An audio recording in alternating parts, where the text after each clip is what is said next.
आप सभी का स्वागत है मेरे चैनल ट्यूशन टीचर में। मैं प्रीति अग्रवाल आज आपको सिखाऊंगी सिंपल मशीन लेसन। ये मेरा लेक्चर नंबर 2 है और लेक्चर 1 का लिंक मैंने डिस्क्रिप्शन में दिया हुआ है। तो अभी से मैं रीड कर देती हूँ और आगे कंटिन्यू करते हैं। अब तक हमने पढ़ा था सिंपल मशीन के बारे में और कॉम्प्लेक्स मशीन के बारे में। तो अब हम पढ़ेंगे in the past the Greek scientist Archimedes invented the machine shown in this picture. That is why it is called Archimedes screw. It was used to lift water from the hold of a ship. Archimedes used a round pipe fitted with a rod inside it. The pipe was placed at an angle of 45 degree with one end inside the water and the rod resting on a flat surface. When the rod was turned, water got lifted in this device. अब देखो इसमें इन्होंने क्या बताया कि Archimedes ने एक machine invent करी थी। किस तरीके से करी थी कि उन्होंने इसमें अंदर एक रॉड लगाई हुई है, ठीक है। जब उसको टर्न करेंगे ना तो मशीन के अंदर पानी भर जाएगा। तो जो फिट किया वो कितने डिग्री पे किए, 45 डिग्री पे, ठीक है, जो पाइप प्लेस करी हुई है। और ये ग्रीक के साइंटिस्ट थे। अब veg An axe is used for cutting wood. A sharp tool is formed on joining two inclined planes. Such a tool is called a wedge. A wedge is used for breaking an object into two pieces or to separate objects stuck together. An axe, a knife or a chisel are some example of these simple machines. A needle and a nail are also kinds of wedges. ठीक है। अब देखो ये क्या बता रहे हैं, wages. अब वेजेस बोलेंगे तो आप बोलेंगे कि कौन से वेजेस बोल रहे हैं। कुछ नहीं है, जैसे जैसे हायर स्टैंडर्ड में जाते हैं ना बेटा, तो चीजों के नाम धीरे धीरे थोड़े से आपके डिफिकल्ट होते जाते हैं कि ये कौन सी कैटेगरी में आता है, ये कौन सी कैटेगरी में आता है, ठीक है ना। अगर मैं बोलूँ कि एप्पल किस कैटेगरी में आएगा, तब बोलोगे फ्रूट्स, मैं बोलूँगी टोमेटो, तब बोलोगे वेजिटेबल्स, है ना। ऐसे ही है ना, आपको ये याद रखना है कि जो निडल है, नेल है, एक्स है, नाइफ है, चिजल है, तो ये सब किसमें आएगा, वेज के कैटेगरी में आएगा, ठीक है। अब ये जो चीजें मैंने आपको बताई, निडल है, नेल है, एक्स है, नाइफ है, ये क्या है, शार्प टूल्स है। कोई भी चीज को अगर 2 पार्ट्स में करना है ना तो उसके लिए हम इसे यूज करते हैं। Use your brain power. A needle is required for stitching clothes. We use a knife for cutting fruit. If the tip of a needle or the edge of a knife become blunt, then the needle does not penetrate the cloth and the knife does not cut into the fruit. Why is this so? Yes, एकदम simple चीज है। अभी देखो मैंने आपको बताया ना कि ये चीज कैसे धारदार है। अभी निडल किसके लिए काम आती है, कपड़ा सिलने के लिए, चाहे आप हाथ से सिलो, अगर स्विंग मशीन है तो स्विंग मशीन वाले टेलर जो यूज करते हैं, कोई कोई घर पे भी यूज करता है ना, उसके लिए। लेकिन अगर जो निडल होती है ना, बोलते हैं ना कि अरे सुई चुभ गई, ठीक है ना, तो खून निकलने लगता है। लेकिन अगर सुई आपके कपड़े के अंदर नहीं जा रही है ना, तो इसका मतलब क्या हो गया कि उसकी जो आगे की धार है, जो पॉइंटेड है ना, वो शार्प नहीं है ना, उसकी एज जो है ना, ब्लंट मतलब होता है ना, धारदार खत्म हो गई है वो, है ना। और नाइफ है, अगर वो फ्रूट नहीं कट कर पा रहा है, ठीक है, तो वो उसको क्या करेंगे आप, उसकी धार लगवाएंगे। वो मशीन वाले आते हैं ना, उनसे धार लगवाएंगे और कर लेंगे। कोई कोई तो बोलते हैं जो चाय पीने वाले कप होते हैं उसको उल्टा करते हैं और उसके ऊपर घिस के उसको कर लेते हैं। वो जिसको आता होगा वही कर पाते होंगे, ठीक है। A lever, a farmer is using a strong crowbar to remove the big stone walk down in the farm. Such a machine is called a lever. अब देखो यहाँ पे आपको ये दिख रहा है कि ये फार्मर है और यहाँ से उनको वो स्टोन उठाना है। तो ये जो बीच में इन्होंने दिखाया है ना, इसको क्या बोला उन्होंने, lever. A lever has 3 parts namely effort, load and fulcrum, है ना। अब इस चीज को है ना बहुत सिंपल तरीके से अच्छे से समझना है, लेकिन लेसन का नाम सिंपल मशीन है, नहीं तो लेसन जो है ना आपका कॉम्प्लेक्स कॉम्प्लिकेटेड हो जाएगा। इसलिए कंफ्यूज बिल्कुल मत होना। मेन लेसन अब यहीं से शुरू होता है बेटा। लीवर को 3 पार्ट्स है, ठीक है। अब पहले समझ लो, हाँ, कौन सा एफर्ट जो कि आप मेहनत करके लगा रहे हो, लोड जो कि आपको उठाना करना है, और फुलक्रम। फुलक्रम क्या है, जो ये नीचे वेट आप जिस पे दोगे, ठीक है। अब देखो, the support at which the rod of a lever is rested is called the fulcrum of a lever. The lever rotates about the fulcrum. अब देखो इसमें क्या है, पहले सिंपल तरीके से समझ लो। ये जो आदमी मेहनत करेंगे उसको बोलेंगे एफर्ट, और जो जिसपे नीचे वेट रख के लोड को उठाया जाएगा, जो भी आपका सामान होगा, है ना, उसको बोलेंगे फुलक्रम, ठीक है। और ये आपका क्या है, load.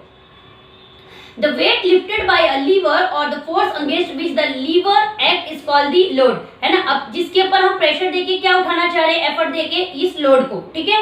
The arm of the lever from the fulcrum of the load is called the load arm। अब ये यहाँ से जो इसको उठा रहे हैं वो उसको बोलेंगे load arm. The force applied on the other hand of the rod to lift the load is called the effort. The part of the lever from the fulcrum to effort is called the effort arm। अब देखो कहने का मतलब इसमें बहुत simple है कि अगर मैं कोई चीज को ऐसे करके उठा रही हूँ, ठीक है, जिस तरफ से मैं जो एफर्ट लगा रहा है उस तरफ को बोला जाएगा एफर्ट आर्म, ठीक है। और जिस तरफ से आप लोड की तरफ से हो तो उसको बोला जाएगा लोड आर्म। और नीचे जिसपे दोनों को टिकाया हुआ है, नीचे उसको बोलेंगे फुलक्रम।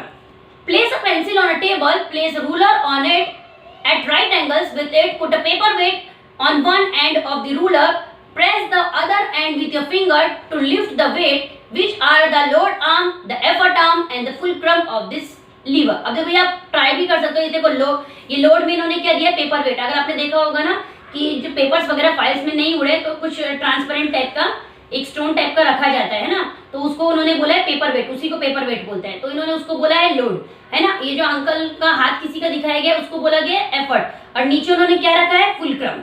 ठीक है, जो नीचे पेंसिल रखी है वो है फुलक्रम। तो अब आपको दिमाग लगाना है कि किसको एफर्ट आर्म बोलेंगे, किसको लोड आर्म बोलेंगे। सिंपल है, एफर्ट की तरफ से एफर्ट आर्म हो जाएगा, लोड की तरफ से लोड आर्म हो जाएगा। जिसपे नीचे जिसको हिलाया जा रहा है ना, जिससे बैलेंस करके झूला झूला जा रहा है, ऐसा मान के चलो, है ना।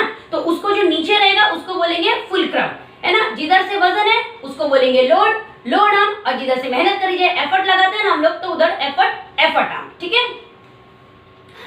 Now go on increasing the distance between the paperweight and the pencil by 4 centimeters every time and see whether the paperweight can be lifted when placed at each of those distance. What do you find? As the effort arm becomes longer and longer compared to the load arm, less and less force is required to lift the paperweight. Such a lever is called a lever of the first order. अब देखो बहुत simple चीज है कि आपने ऐसे रखा, एक सामान यहाँ पर है ना, और आप यहाँ से एफर्ट लगा रहे हो। अब ये जितना जितना पास में आता जाएगा, है ना, तो क्या होगा, आपकी फोर्स यहाँ पे जाके ज्यादा ही हो जाएगी ना, है ना। तो इस तरीके से आपको उसको करना है। इन्होंने वही बताया कि जितना दूर है तो आपकी फोर्स ज्यादा हो जाएगी।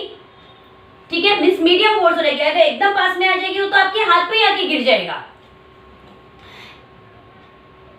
The picture shows how we use the opener to remove the cap of a sauce bottle. Try to do the same yourself. To remove the tight fitting cap, the opener is rested on the cap and we apply a force on the opposite end of the opener to pull it upwards. The cap also gets pulled up as the opener rotates about the fulcrum. Where are the fulcrum, load and effort in this case? अब देखो बहुत simple चीज है ना। अब आपको इसमें बताना है, जब आप सॉस की बोतल खोलते हैं, अभी तक तो खोली नहीं होगी आपने, लेकिन आपके मम्मी पापा जो भी कोई खोल रहे होंगे तो उसमें ही आपको दिमाग लगाना है। अब उसके लिए नया बोतल खरीदने नहीं जाना है कि नहीं हमारे को साइंस का लेसन है, एक छोटी बोतल लाएंगे उसको ट्राई करेंगे, ये सब चीजें नहीं करनी है। यहीं पे से आप दिमाग लगाओ, है ना। ये जो आप अपने हाथ से खोलोगे वो तो एफर्ट हो गया, वो एफर्ट आर्म हो गया, है ना। अब आपने जो बोतल को ओपनर लिया है उसको आप प्रेशर करा रहे हैं ना, लोड लगा रहे हैं ना यहाँ पे, ये देखो यहाँ पे इन्होंने यहाँ पे दिखाया है ना। तो ये लोड हो गया, है ना। और फुलक्रम क्या हुआ, जो बोतल का ढक्कन ढका हुआ है, बीच में वो टिका हुआ है, उसी से आपको खोलना है ना।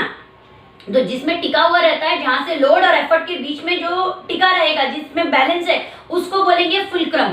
कंफ्यूज नहीं होना, एफर्ट तो आपको हमेशा याद रहेगा, सबको याद रहेगा। जो आदमी मेहनत कर रहा है वो हो गया आपका एफर्ट, है ना। और लोड जिस तरफ से आपका जो भी वेट है, और फुलक्रम क्या हुआ, जो दोनों के बीच में बैलेंस करेगा। अब बिल्कुल भी कंफ्यूज नहीं होना है। How do we lift an object using tongs? The weight or the load is at one end of the arm of the tongs. We apply effort in the middle of the arms. It means the effort is applied in the middle of the lever while the fulcrum and the loads are at the opposite ends. There are 3 types of lever depending upon the position of the effort, the fulcrum and the load. अब देखो, अभी तक हमने क्या देखा कि effort नीचे की तरफ आ रहा है, फुलक्रम या तो बीच में आ रहा था, है ना, और बोतल वाले में फुलक्रम साइड में जा रहा था। ठीक है, तो अब इसमें भी ये बता रहे हैं कि 3 टाइप्स के आपको लीवर मिलेंगे। तो ये कंफ्यूज नहीं हो जाना है कि नहीं हमने तो ऐसे याद किया था कि एफर्ट इधर आता है, फुलक्रम इधर आता है, लोड इधर आता है, और कहीं कुछ चेंज करके आ गया, अरे क्या फुलक्रम था, वो क्या था, कुछ नहीं। सिंपल चीज है, जब आप मेहनत कर रहे हो वो एफर्ट आर्म आ गया। यहाँ पे वेट रखा है, कोई भी चीज जो आपको खोलनी है वो लोड आर्म आ गया। दोनों के बीच में जो आपने रखा हुआ है, बैलेंस जिस चीज के होगा वो होगा फुलक्रम। उसमें 3 टाइप्स के हैं, तो आपका कभी एफर्ट इधर चला जाएगा, या फुलक्रम उधर चला जाएगा, या लोड उधर चला जाएगा। लेकिन दिमाग लगा के रखोगे, 2 चीज याद कर लोगे, तो तीसरा जो बचेगा वो फुलक्रम या एफर्ट या आपका लोड कहलाएगा। ठीक है। Level of the first order, the fulcrum is in the centre, the load is at one end while the effort is at the other end. ये तो हमने फर्स्ट में ही पढ़ा था। ठीक है, फुलक्रम नीचे आ गया, तराजू की तरह हो गया, सिंपल है ना। ये नीचे आ गया, एफर्ट इधर आ गया और लोड इधर आ गया, ये तो एकदम सिंपल हो गया। Second, lever of the second order, the load is in the centre, the fulcrum is on one side and the effort on the other. अब अदर साइड, अब देखो ये क्या दिखा रहे हैं कि लोड बीच में रख दिया है, फुलक्रम साइड में आ गया है, एफर्ट इस तरफ आ गया है। ठीक है। Lever of the third order क्या है, the effort is in the center, the fulcrum on one side and the load on the other side. अब क्या आ गया, इन्होंने बीच में क्या ले लिया, इन्होंने एफर्ट इधर ले लिया, फुलक्रम जिधर सेकंड वाले में था उधर ये, और लोड इस तरफ आ गया है। यानी बहुत सिंपल चीज है। पहले आपको ना सिचुएशन समझनी है कि आपके सामने क्या चीज रखी है ना, उसमें से आप क्या चीज हाथ लगा के ऐसे इमेजिन करो कि कोई चीज आपको दी है, आप पहले इमेजिन करो कि आप उसमें से क्या चीज पकड़ सकते हो। तो जो चीज को आप पकड़ के मेहनत कर पाओगे वो कहलाएगा बेटा एफर्ट। नीचे चीज रखी है या कौन सी, तो उतना तो लॉजिक आ ही जाएगा। जो चीज आप हिला पाओगे वो कहलाएगी लोड, और जिस चीज को आप नहीं हिला पाओगे है ना वो कहलाएगा फुलक्रम। ठीक है, तो ये वीडियो को मैं यहीं स्टॉप करती हूँ और इसको थर्ड लेक्चर में मैं नेक्स्ट जो रिमेनिंग है उसमें दिखाऊंगी। अगर वीडियो अच्छा लगा हो तो वीडियो को लाइक करिएगा, शेयर करिएगा, यूट्यूब पे देख रहे हैं तो सब्सक्राइब करिए और अगर फेसबुक पे देख रहे हैं तो फॉलो करिए। Thank you.